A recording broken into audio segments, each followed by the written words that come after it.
Hey guys, welcome back to the channel. You can see I'm out here at the range today. Brought with me a 308, all set up with an Arken Optics SH-4 GenII. Now I've been working on a load for this thing. Kind of working out my powder charge, seeing what velocity this thing's going to like best with a 178 grain bullet. Shooting a 308 with a 1 in 12 twist. We're going to see how this thing likes the 178s. Usually I've been shooting 168s out of this, so hey, spend a little time with me at the range today. Let's get this thing unloaded and get to shooting.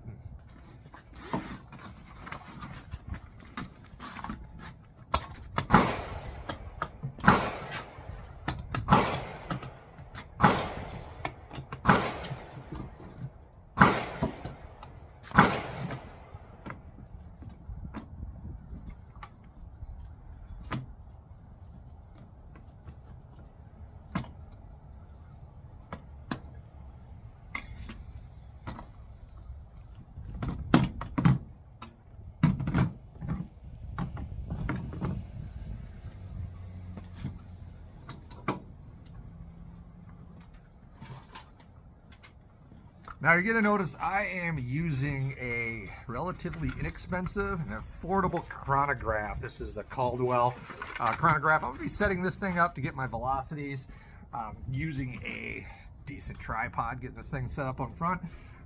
It's worked pretty well for me in the past. I've confirmed the numbers that this thing generates with some more high dollar equipment, as well as radar in our indoor range here. So I'm gonna get this thing set up as well. Can't forget, you've seen my other content on this thing. This is my Iron Infidel Battle Buddy battle bottle, 60 some ounces of fluid. Got this thing out here with me. So yeah, let's get her going.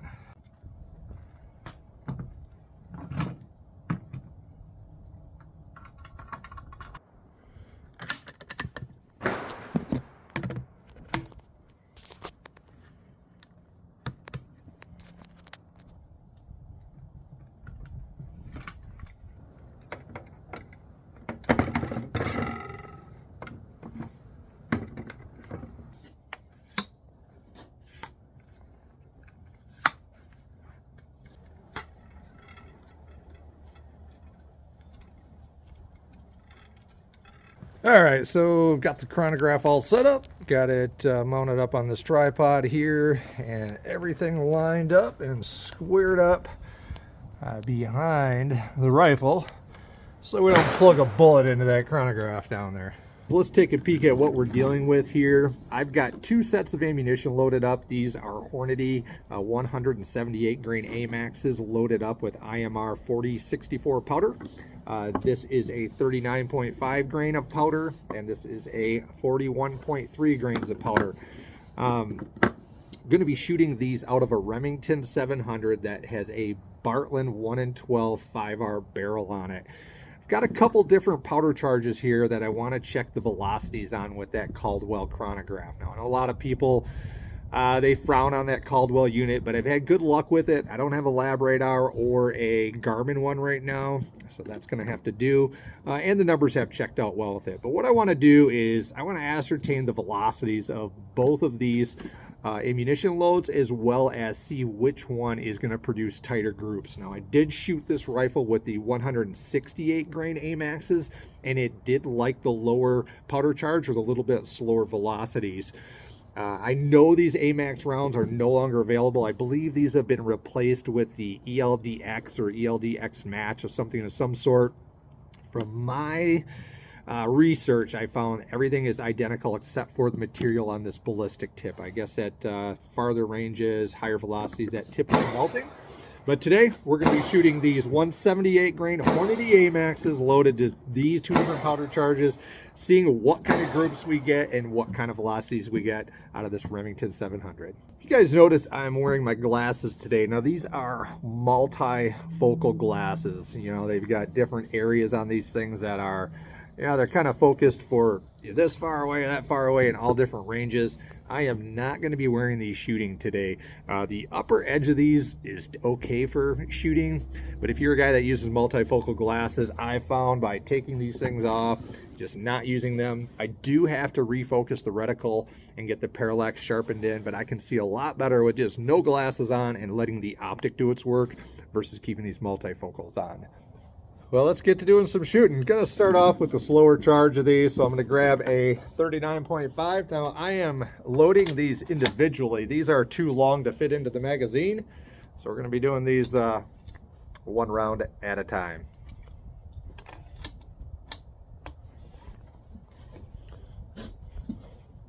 Now the odd thing is I can't see the numbers on my chronograph without putting the glasses back on, so we'll see if I forget or remember to put them back on and off each time here.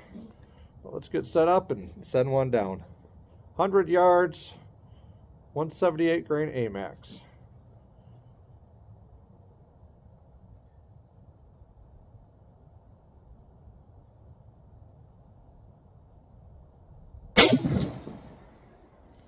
All right, now we got a cold bore, and not really too concerned if these are landing in the center of the bullseye when we're doing this. Just trying to see what kind of group we get. So I'm going to send 3 down. Got this optic at a magnification of 24, and I'll try to get a little shoot through for you guys for that. You can watch my other content for that, but today is a day at the range. I did forget to look at my numbers here. 2185 is what it says. Seems awfully low, but let's try again.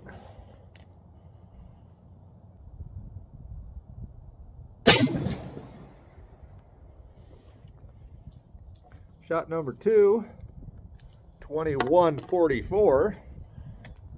Now, these velocities should be around 25 something I was expecting, but the recoil is definitely manageable on this, and we are not getting a very good group out of this though, I'll tell you that.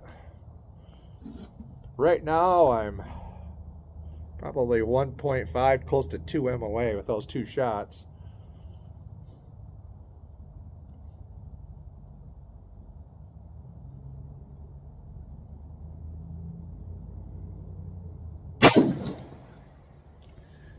Definitely not a very good group. And that third shot, we're at 2143. So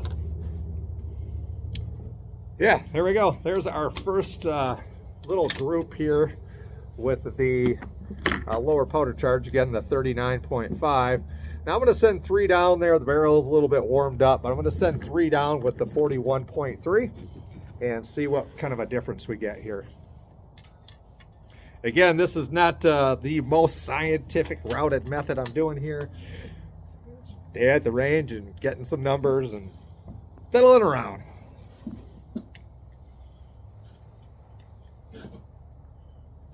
All right, here we go.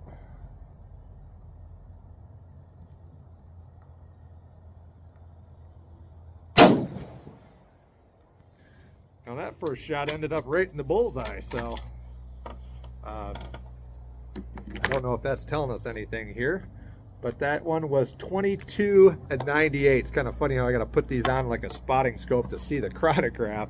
22.98 on the first one out of the other charge here. Now I've got these loaded up at, if I recall, 0.015 off the lands. The seating depth on them is why they're so long.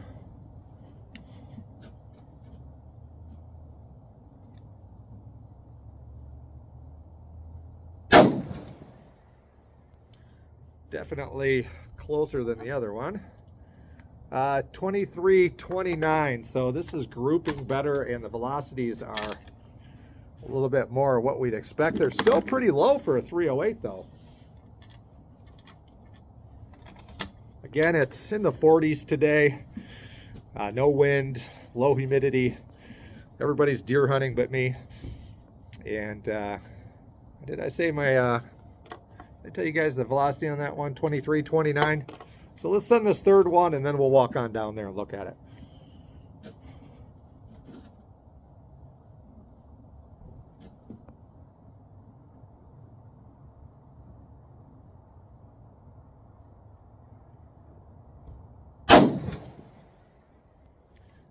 Definitely a much tighter group, definitely. and 22 and 97. So let's go take a peek down there.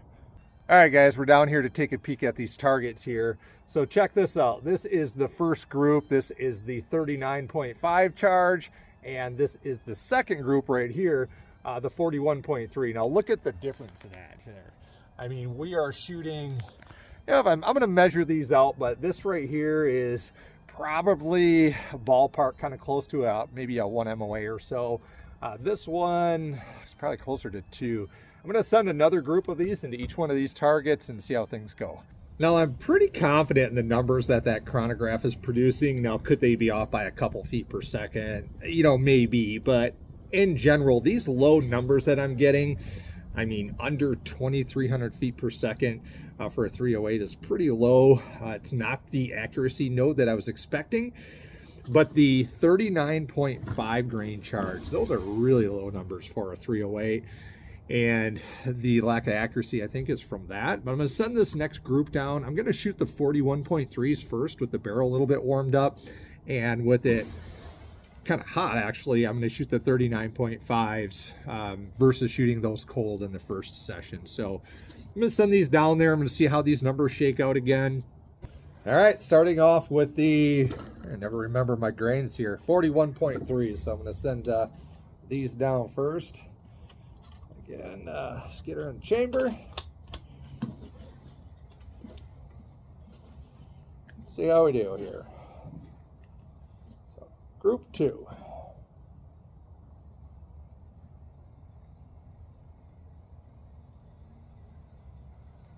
All right. 2317 on that one. Taking my time loading this ammunition, my variance and velocities are kind of all over the place today. And I'm pretty meticulous about doing these one at a time, and usually my numbers are, my standard deviation is, gosh, 10 feet per second or so. I'm usually pretty close, but this is some old powder. I don't know if that has to do with anything. Old in the realm of a couple years old.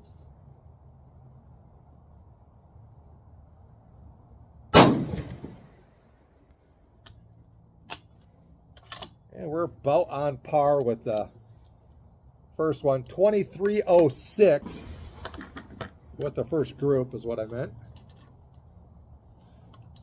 Now, if anything, what you're getting out of this is, if you're not a reloader or if you're getting into reloading, you can notice that ammunition is key. Just these, everything is the same on this ammunition. The powder, except for the charge of powder, but the primers, the brass, the bullet, the seating depth, everything is identical except for the powder charge and the velocity here. And you can see the differences that we're getting in accuracy down there. I will say I am not a 100% steady today, a little bit moving around, haven't had enough coffee, and I'm really not taking my time like this is a competition, but I am shooting consistent enough to derive, I think, some data from this.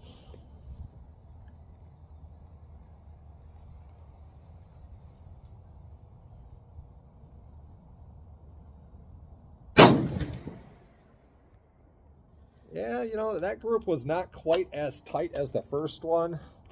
Well, I'm moving around just a tad here. But now let's send the lower charge. Let's send these 39.5s down. That was 2339 for velocity. Now here is the next 3 with a warm barrel of the 39.5s. So let's do this next group. Let's see if this tightens up a little bit, the warm barrel.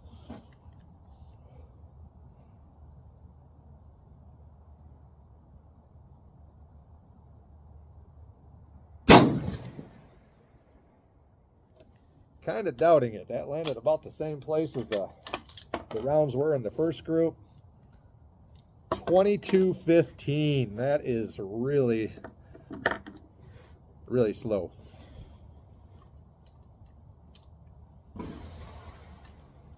Now, if I was just using this thing, if I can get this in the chamber, if I was just using this as a Michigan deer gun shooting at 100 yards, would I be fine with this ammunition? Sure, but obviously this isn't a This isn't something I carry around. This is a gun that I've got made for target shooting, and I'd like to get the groups as close as I can.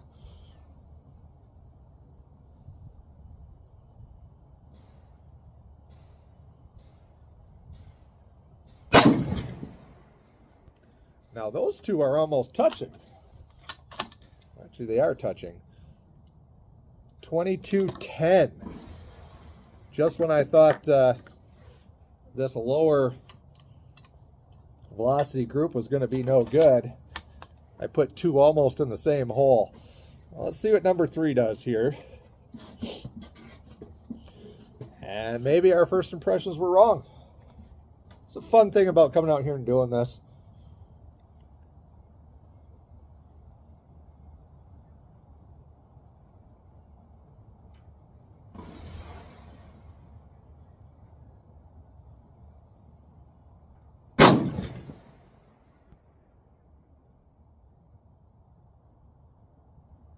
Well,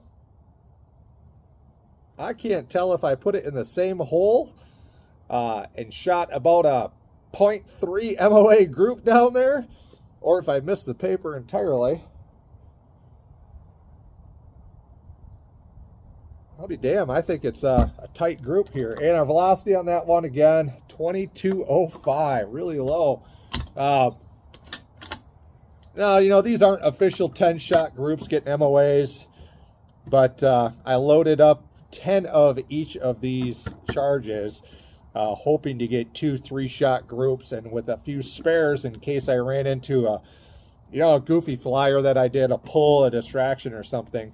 But got enough rounds to do one more group, but let's go take a look at the target one more time. I'm really curious where that last round actually went. I may have been wrong. Maybe this 39.5 just needed the barrel to warm up. Alrighty guys, we're down here at the target. So this time I shot the 41.3s first. This is group number 2. It's pretty close to group number 1. And look at this, I'll be damned. So here is group number 2 with the 39.5. And it's 3 almost. It really doesn't get much better than that. So got another target down here. I'm going to shoot another group with each of them and see what's going on, but I really want to shoot another one of this because this is a huge difference here. Cold barrel, warm barrel was the only difference on this, and I want to see, I was thinking that this higher charge was going to be the one to go with, but if that's what I'm getting out of that, I'm going to go with that. All right, so last little bit of ammunition to use up here. Let's get things spun around here. Let's get the glasses off. Get the ears on. Let's try this out. So I'm going to shoot this 39.5s into that other target I've got down there. The barrel's, it's not cold, but it's not warm. It's been a few minutes since I've walked back from the target. But let's see what we got here for consistency. One more group with the 39.5s.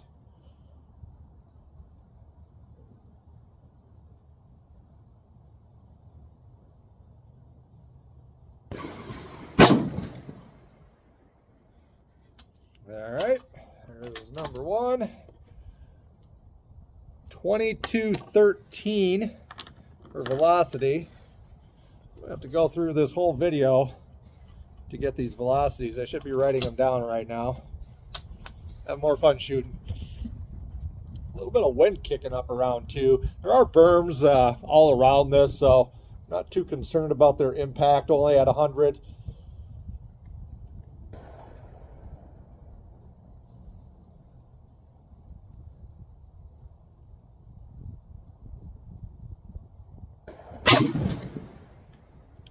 Yep. They are touching it now. 22.47. Now I'm just rattling my brain of wondering what happened. Did I clean this barrel? Did I have oil in it? Was there a spider living in there? I don't know. What did I do? What is the difference? Or was it just the cold barrel on this thing? But We're getting another decent group.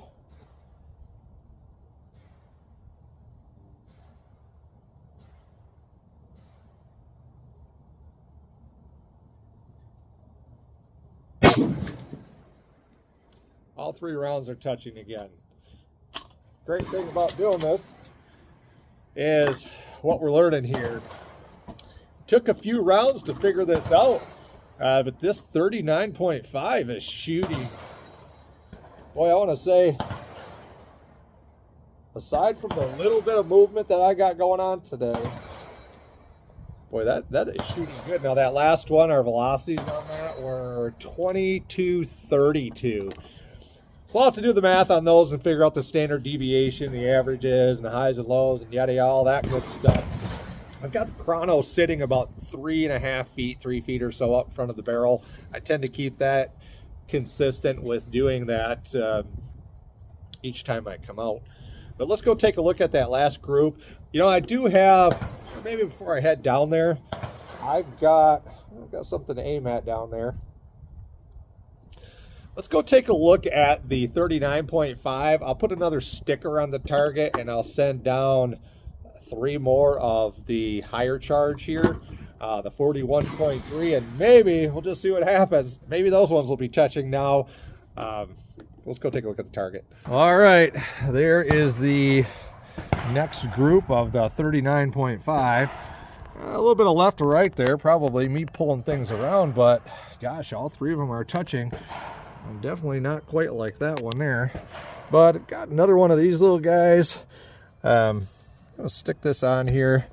We'll put that on there and send down 1 more group of the 41.3s. Alrighty, so last group I'm gonna be sending down the 41.3s. Gonna send this 1 more 3-shot group down.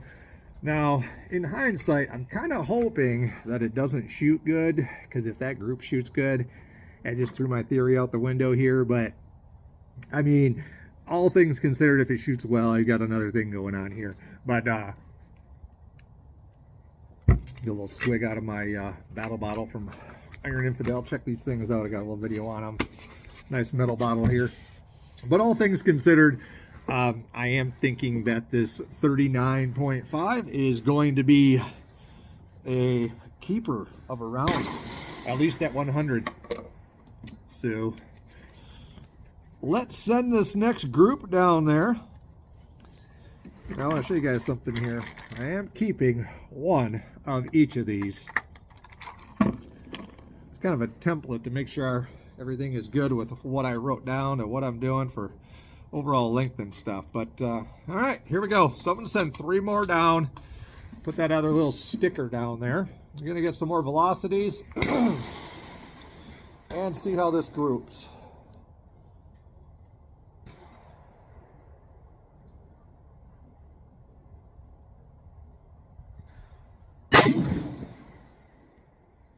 All right, so velocity was 2363. A little brass thing up here. There we go. All right. As you can see, I'm left-handed here. This is an MDT target chassis. Love this thing. It's a nice setup. This is their generation 1. You know, it's a setup where, you know, it looks like an AR from a distance here, especially if you're on this side not seeing my bolt. But yeah, the target tack by MDT. Remington actually sold this platform with this chassis on it back in, it's been a while. We're in 2024 right now. I think something, boy, it's been almost 20 years, I bet you. 15 years ago, this was sold by Remington like this in black. I liked it, bought it. But let's send number 2 down there.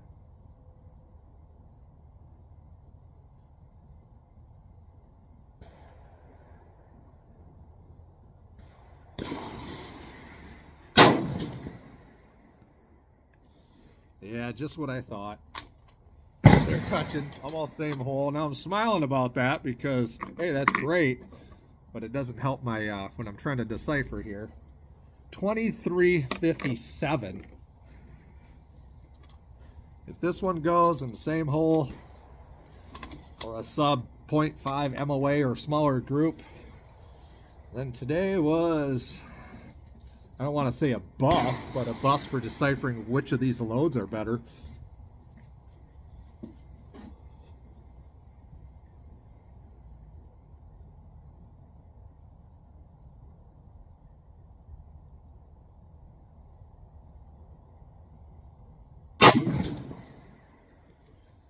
And with that, I just shot probably the second best group of the day.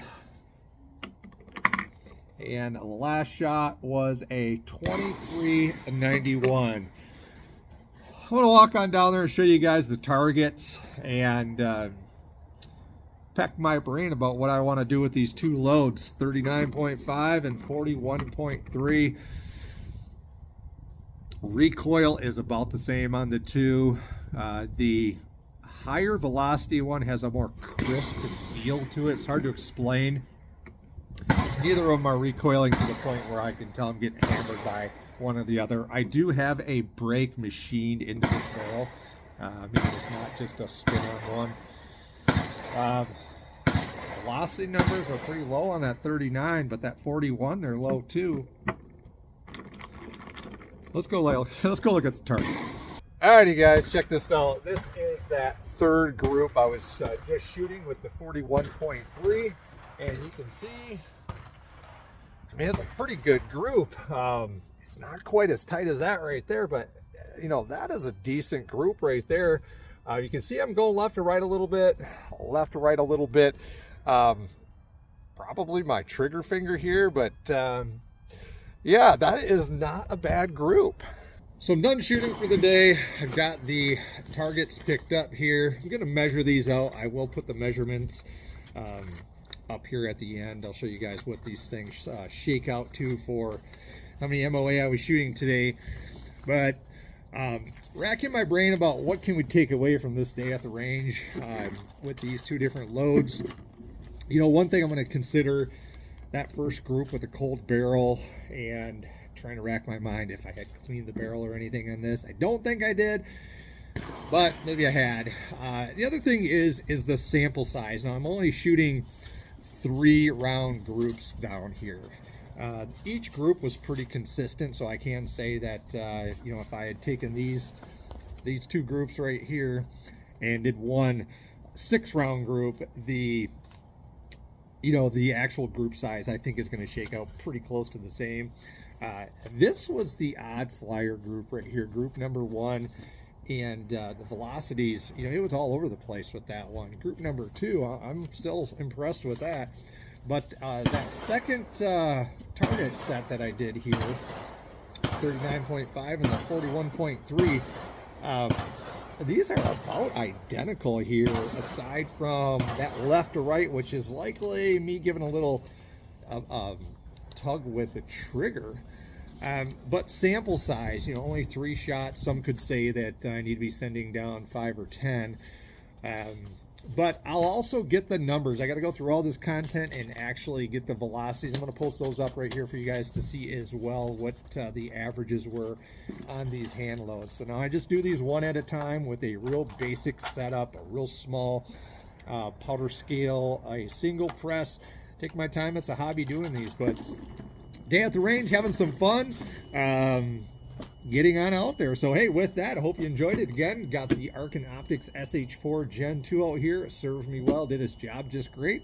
And hey, with that, let's get back out here again and see where this thing shakes out with the next load. So hey, till next time, keep on shooting.